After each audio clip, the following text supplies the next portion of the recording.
Assalamualaikum warahmatullahi wabarakatuh.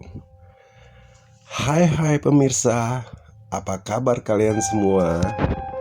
Saya berharap kalian baik-baik saja dan dalam lindungan Allah Subhanahu wa Ta'ala. Amin amin ya robbal alamin. Kali ini saya akan menceritakan kisah nyata petaka sumur tua di tahun 1985. Dan kisah nyata ini saya dapatkan dari narasumber yang bernama Pak Tomo. Dan saya sebelum memulai kisah ini, saya akan menyebutkan satu persatu peran yang ada di dalam kisah ini. Yang pertama, Lewor. Dan yang kedua, Cici. Dan yang ketiga, Sri. Dan yang keempat, Agus. Dan Lewor ini mempunyai seorang istri yang bernama Cici.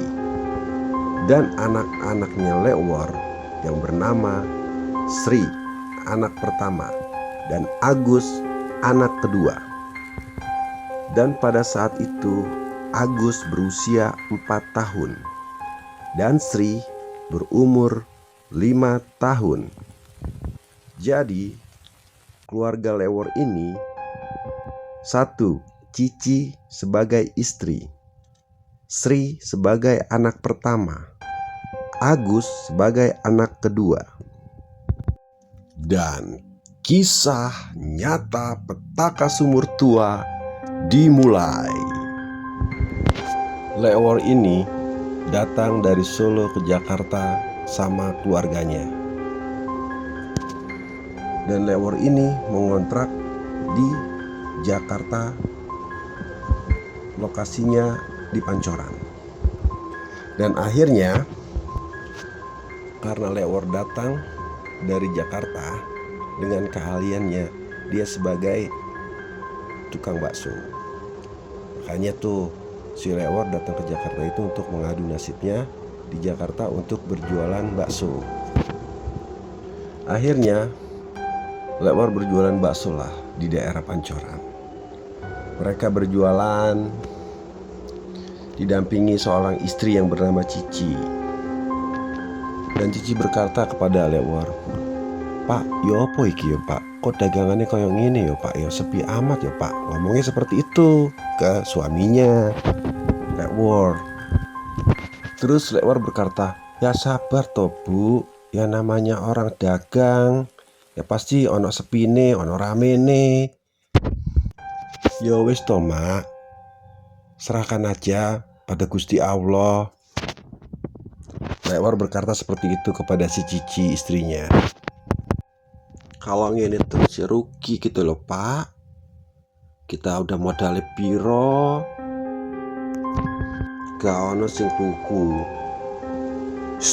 "Ojo ngono." Lewor ngomong seperti itu. "Nanti Gusti Allah juga akan ngasih rezeki sing akeh. Ada keluarga kita." Dan ketika Lewor sedang mendorong gerobaknya dan berjalan dengan Cici, ada yang memanggil baksonya, "Bang, bakso bang." Lewor dan Bu Cici berkata, "Alhamdulillah, terima kasih ya Allah." Akhirnya istri Lewor, Cici, berkata kepada pembeli tersebut, "Mau beli berapa bungkus Dek?" Anak tersebut bilang, "2 bungkus saja Bu." Akhirnya setelah dibuatkan oleh Lewor dan Cici, mereka mendorong gerobaknya lagi dan berkata kepada suaminya si Cici, "Alhamdulillah ya Pak ya, laris manis ya Pak." "Iyo Mak, alhamdulillah, terima kasih sama Gusti Allah Mak." Ketika Lewor dan Cici sudah merasa lelah, Cici berkata kepada suaminya, "Pak, ya wis Pak, mulai aja Pak. Wis bengi Pak." Kembali ke rumahnya dengan mendorong gerobaknya. Jadi pemirsa, sekitar tahun 1985 itu kan keadaan jalan tuh masih sepi ya. Ada yang masih belum diaspal, ada yang pokoknya masih bebatuan kayak gitu deh. Akhirnya mereka sampailah sampai rumahnya. Disambutlah sama Sri dan Agus. Pak, gimana Pak? Iya Nduk, alhamdulillah dagangannya Nduk. Mereka bersyukur tuh atas rezeki yang diberikan sama Allah kepada keluarga mereka. Akhirnya mereka beres-beres dan mandi. Bu Cici mandi, Pak Lewar mandi, semuanya mandi. Mereka sholat, istirahatlah mereka. Aktivitas mereka selalu rutin seperti ini. Pagi menyiapkan dagangan, siang sekitar jam 1 mereka sudah berjualan, dan jam 9 malam mereka sudah pulang. Rutinitas mereka selalu seperti itu. Dan 1 tahun berjalan, Bu Cici berkata kepada Lewor, Pak, yo apa iki yo Pak? Kita wis dagang hampir 1 tahun loh Pak. Kita masih gini-gini aja yo Pak. Gimana ya Pak?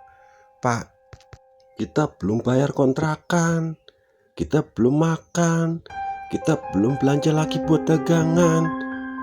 Ya Pak, ini uang kontrakan aja belum kita dapat Pak. Akhirnya Lewar berkata kepada istrinya, Cici, yo wis, engkau tak cari jalan solusinya seperti apa, biar keluarga kita baik-baik saja. Ya wis toh Bu, ora usah ngeluh terus. Kita kan punya Tuhan Bu, punya Gusti Allah. Dan akhirnya Lewor mengambil keputusan untuk pindah dari Pancoran, karena kontrakan di Pancoran itu terlalu mahal buatnya. Dengan dia berdagang bakso, pendapatannya tidak cukup untuk membayar kontrakan yang di Pancoran. Akhirnya Lewor memutuskan untuk pindah mencari kontrakan yang lebih murah. Pindahlah Lewor ke daerah Jakarta Timur. Posisinya persisnya dekat dengan Taman Mini Indonesia Indah.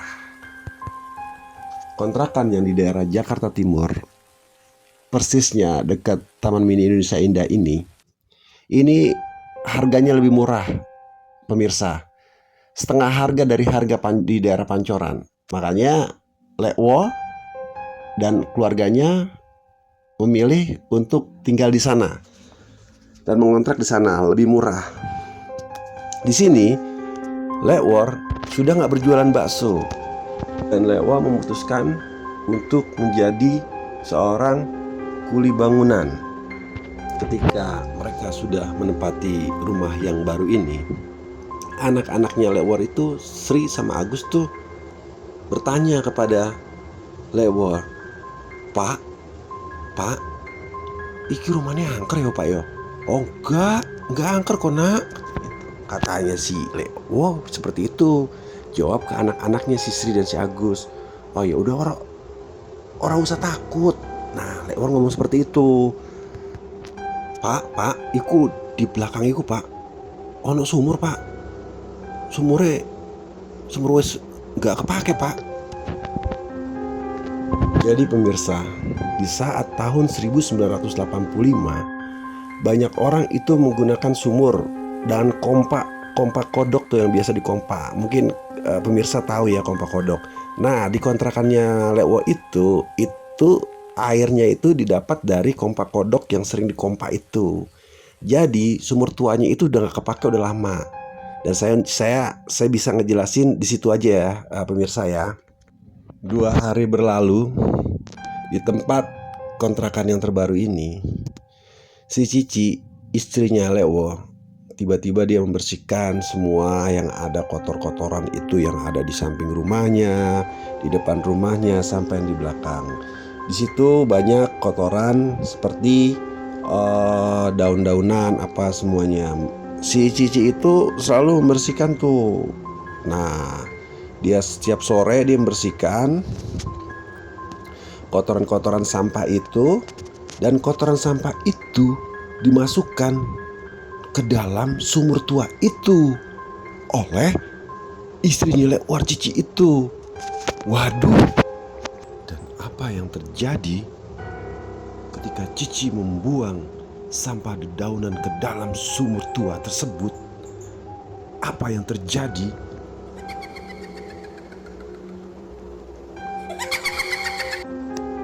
Hah? Suara apa itu? Istri Lewar Cici berkata seperti itu. Dan Cici pun sadar, oh ini sudah mau maghrib ya. Ya wis lah. Di suatu sisi, si Lewar pulang ke rumah. Dia bertanya kepada kedua anaknya, Sri, Gus, Mak Mundi. Karena si Agus dan Sri itu umurnya masih 4 tahun dan 5 tahun, dia berkata pada bapaknya, itu Pak, tadi dia bersih-bersih Pak, di belakang, di samping, di depan, buang-buang sampah, kotoran, daun-daun Pak, yang berantakan Pak. Oh gitu, kok udah sampai jam segini? Udah maghrib selesai? Belum selesai. Coba liatin ibumu. Agus bilang ke bapaknya, aku gak berani Pak, bapak aja.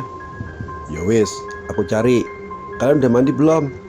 Sri dan Agus bilang, udah Pak, tadi Pak aku udah mandi. Pas ibu lagi bersih-bersih, nyapu-nyapu, aku udah mandi. Ya wis, aku cari ibumu ya, di belakang, di samping ya. Akhirnya Lewar mencari ke samping, ke depan. Loh, mana ya? Akhirnya Lewar ke belakang dan melihat, loh Bu, ya apa Bu? Maghrib masih di sumur itu. Bu. Istri Lewar, Bu Cici, hanya terdiam. Menengok pun tidak, apapun tidak. Akhirnya Lewar mendekati istrinya, memegang pundak istrinya. Dan apa yang terjadi?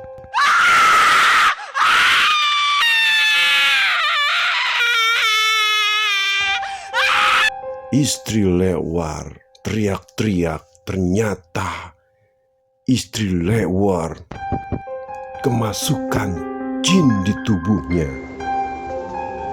Begitu paniknya Lewar ketika melihat istrinya kemasukan jin di tubuhnya. Bu, kenapa Bu? Istighfar Bu, iling am Gusti Allah Bu, istighfar Bu, istighfar Bu. Semakin Lewar menyuruh istrinya istighfar, istrinya semakin berteriak-teriak. Akhirnya Lewar minta bantuan tetangga kanan kiri, dan tetangga pada keluar menolong istri Lewar. Dipanggillah orang pintar daerah sekitar yang ada di rumahnya Lewar untuk membantu mengeluarkan jin yang ada dalam tubuh istrinya Lewar itu. Sudah beberapa orang pintar, semua sudah mengobati istri Lewar, tapi apa yang terjadi? Masih belum jin itu terlepas dari tubuhnya Bu Cici, istrinya Lewar itu. Wah, mengerikan sekali. Berteriak-teriak sekencang-kencangnya ketika sedang dikeluarkan jin dalam tubuhnya. Apa yang terjadi? Bu Cici melotot matanya selebar-lebarnya dan menggeram, wah, dan tertawa.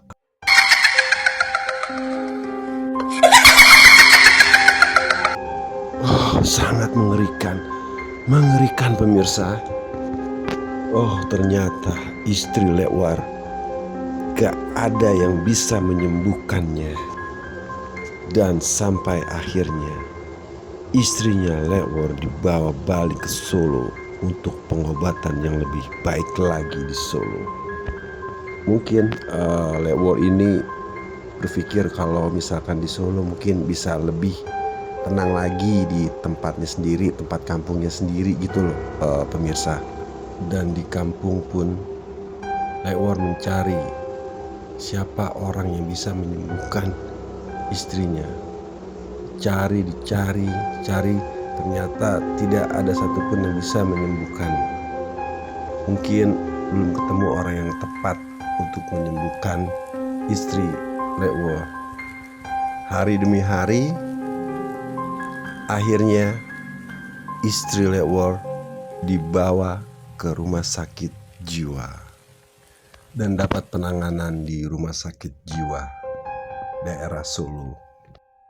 Di rumah sakit jiwa pun itu belum ada perkembangan sedikit pun istrinya Lewor. Akhirnya dokter RSJ menyarankan pada Lewor. Akhirnya seorang dokter berkata kepada Lewor, "Pak, di sini saya sudah menangani secara medis. Kalau Bapak bisa, Bapak tolong panggil seorang kiai." Dan Lewor berkata kepada dokter itu, "Sudah Pak, sudah saya panggil yang dari Jakarta sampai saya bawa ke Solo. Itu belum bisa untuk menangani istri saya Pak." Dan dokter itu berkata kepada Lewor, "Coba kali ini saja panggil siapa saja, bawa ke sini untuk mengobati istri Bapak." Akhirnya Lewor membawakan seorang kiai dibawa ke rumah sakit jiwa untuk disembuhkan secara spiritual. Ketika kiai tersebut ingin mengobati istri dari Lewor, istri Lewor masih teriak-teriak. Kiai pun membacakan doa untuk istri Lewor. Dan apa yang terjadi? Istri Lewor akhirnya tenang dan bisa sadarkan diri hari itu juga. Jadi seperti ini pemirsa, pengobatan spiritual yang diobati ke istrinya Lewor ini bukan berarti itu sembuh fisiknya, tapi sembuh atas jin yang merasuki tubuhnya. Kondisi istrinya ya semakin melemah karena selama dia dirasuki, asupan makannya itu nggak teratur, jadi kondisinya semakin melemah istri dari Lewor tersebut. Dan di sini istri Lewor sembuhnya itu dia sudah berhenti berteriak-teriak. Jin yang sudah merasuki tubuhnya udah menghilang. Jadi seperti itu pemirsa. Dan dikarenakan fisiknya masih melemah, istri Lewor itu masih tinggal di rumah sakit jiwa tersebut untuk beberapa hari. Dan akhirnya di suatu malam, dokter jaga sedang melihat istri Lewor terdiam. Dan dipanggil oleh dokter, "Bu, Ibu sudah makan?" Dan apa yang terjadi? Istri Lewor menoleh ke seorang dokter jaga. Matanya melotot seperti ingin keluar. Dan